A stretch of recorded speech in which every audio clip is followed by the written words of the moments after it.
तुम ऐसी अज्ञानतापूर्ण बातें हमसे नहीं करते। बड़े लोग ना विवेक तुम्हारे कोई तुम्हारे अंदर हमें लगता है कि कोई विवेक नहीं है। ऐसे भय अज्ञानी, तुम हमारे लिए बस एक अज्ञानी हो। हम सो कही लई हम सही कहे, जिये गुनी लेहु शयानी। कहती हैं कि लो, हमसे तो ऐसा तुमने कह दिया है, अब ब्रज में किसी अन्य से ऐसी बात ना कहना। हमने तो सहन भी कर लिया, कोई दूसरी गोपी से सहन नहीं करेगी। कहती है हमसे कही लई हम सही के, हमसे तुमने कह लिए और हमने सहन कर ली है। जिये गुनी लेहु सयानी, और किसी से ये कह मत देना, अन्य गोपियों से ये मत कह देना, वो इसे सहन नहीं करेंगी। कहाँ तो हम अबला नारियां और कहाँ ये योग की नग्न अवस्था। अब तुम चुप हो जाओ। कहती हैं कहाँ हम अबला कहाँ दशा दिगंबर, मस्ट करो पहचाने। कहती हैं कि दिगंबर उन्हें कहा जाता है जो वस्त्र को त्याग देते हैं, वस्त्र को संसार को त्याग देते हैं और निरंकार ब्रह्म की उपासना में लग जाते हैं। तो इन्हें गोपियाँ कहती हैं कि तुम जो हो, तुम दिगंबर जो होते हैं, यानी कि जो नग्न अवस्था में जो रहते हैं, तुम हमें ऐसा योग सिखाने के लिए आए हो, तो तुम ऐसी बातें हमसे मत करना। हमसे तुमने कह दी, हमने सहन कर ली है, और आगे किसी अन्य गोपी से ये बात तुम कह मत देना। सूरदास जी कहते हैं कि गोपियाँ उद्धव से पूछ रही हैं कि जब कृष्ण ने उसको यहाँ भेजा था उस समय वे थोड़ा सा मुस्काए थे या नहीं। वे अवश्य मुस्काए होंगे, तभी तो उन्होंने तुम्हारे साथ उपवास करके तुम्हें यहाँ भेज दिया है। पद संख्या 10 देखिए। निर्गुण कौन देश को बासी। गोपियाँ उद्धव से कहती हैं कि हे उद्धव, तुम ये बताओ कि ये तुम्हारा निर्गुण ब्रह्म किस देश का रहने वाला है। मधुकर कही समझाई सौं दे।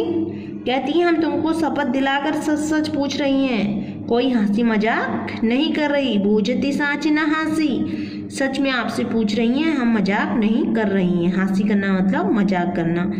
को है जनक कौन है जननी, कौन नारी को दासी। कहती हैं कि इस ब्रह्म के जनक कौन हैं, कौन इसके पिता हैं, कौन इसकी जननी माता हैं, कौन इनकी नारी अर्थात पत्नी है, कौन इनकी सेविका है। कैसे बरन कैसे भेष हैं, कहीं रस में अभिलाषी। कहते हैं कि तुम ये बताओ कि इस निर्गुण ब्रह्म का रंग कैसा है, इसकी वेशभूषा कैसी है, इसका रस किस रस में इसकी रुचि है। गोपियाँ उद्धव को चेतावनी देते हुए आगे कहती हैं, पावे गो पुण्य लियो आपनो, जो रहे करे गो गासी। सुनत मौन हुए रहियो बावरो, सूर सबे मति नासी। कहते हैं कि गोपियाँ उद्धव को चेतावनी देते हुए कहती हैं कि हमें सभी बातों का ठीक ठाक उत्तर देना। यदि सही बात बताने से जरा भी छल कपट करोगे तो अपने लिए अपने किए का फल अवश्य पाओगे। सूरदास जी कहते हैं कि गोपियों ने ऐसे प्रश्नों को सुनकर ज्ञानी उद्धव ठगे से रह गए हैं, बावरे से हो गए हैं वो, और उनका सारा ज्ञान गर्व अनपढ़ गोपियों के सामने नष्ट हो गया है। आगे देखिए पद संख्या 11। संदेशो देवकी सो कहियो, हऊ तो धाई तिहारे सुतकी, दया करत ही रहियो। माता यशोदा जी उद्धव के द्वारा या एक पथिक के द्वारा माता देवकी के लिए संदेश भेजती हैं कि कृष्ण तुम्हारा पुत्र है। कहती हैं हो तो धाई तिहारे सुतकी, मैं तो तुम्हारे पुत्र की पालन पोषण करने वाली मात्र एक सेविका हूँ। दया करत ही रहियो। कहती हैं क्योंकि कृष्ण तुम्हारा पुत्र है, मेरा पुत्र नहीं है, मैं उसकी एक सेविका हूँ, पर वह मुझे मैया कहता है, इसलिए मेरा उसके प्रति वात्सल्य भाव स्वाभाविक है। यद्यपि तुम उसकी आदत नहीं जानती, तुम उसकी माता हो, तुम उसकी आदत नहीं जानती हो, तो मोहि कही आवे। तो कहती हैं कि यद्यपि तेव तुम जानती उनकी, तुम उनकी आदतों को नहीं जानती हो, तऊ मोहि कही आवे, इसीलिए मेरा मन तुमसे कुछ कहने के लिए उत्कंठित हो रहा है। मेरा मन तुमसे, तऊ मोहि कही आवे, कह रहे मेरा मन तुम्हें कुछ कहना चाहता है। प्रात होत मेरे लाल लड़ते, कहती हैं कि प्रातः ही उठते हैं। प्रातः मेरे जो लाडले हैं, कौन है लाडले? श्री कृष्ण। वो उठते हैं तो उठते ही उन्हें माखन रोटी भावे, तो सबसे पहले उन्हें क्या चाहिए होती है? माखन रोटी चाहिए होती है। वह तेल उबटन, आगे देखिए, तेल उबटन अरुता तो जल ताही देख भाज जाते, कहती हैं कि वह तेल उबटन गर्म पानी को पसंद नहीं करते हैं, अतः वह इन वस्तुओं को देखकर भाग जाते हैं। जोई जोई मागत सोई सोई देती, क्रम क्रम करी के नहते। यशोदा माता आगे कहती हैं कि हे पथिक तुम देवकी को बताना कि वो जो जो मांगता है मैं उसे वो चीज़ें देकर धीरे धीरे नहलाती हूँ।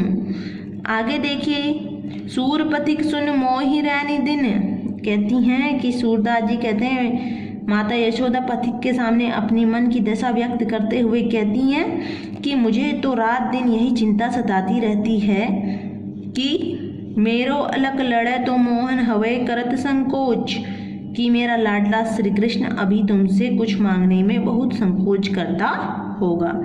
देखिए, प्रस्तुत पद्य में जो है, प्रस्तुत पद्यों में 3 पद्य आपने पढ़े हैं, उनमें जो लास्ट पद है इसमें देखिए, इसमें माता का वात्सल्य भाव है और भाषा जो सूर की है वो ब्रज भाषा है। सूरदास की जो शैली है वो मुक्तक शैली है और छंद जो है गेयपद छंद है, रस वात्सल्य है, शब्द शक्ति व्यंजना है, गुण माधुर्य है। आपको पढ़ाए गए पद्यांशों की ससंदर्भ व्याख्या अपनी अभ्यास पुस्तिका में करनी है।